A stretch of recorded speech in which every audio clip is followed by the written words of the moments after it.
सोमनाथाय नमः।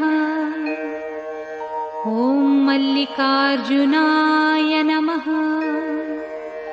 ॐ महाकालेश्वराय नमः। ॐ ओंकारेश्वराय नमः। ॐ वैद्यनाथाय नमः। ॐ भीमशंकराय नमः। ॐ रामेश्वराय नमः। ॐ नागेश्वराय नमः। ॐ विश्वेश्वराय नमः। ॐ त्र्यंबकेश्वराय नमः। ॐ केदारेश्वराय नमः।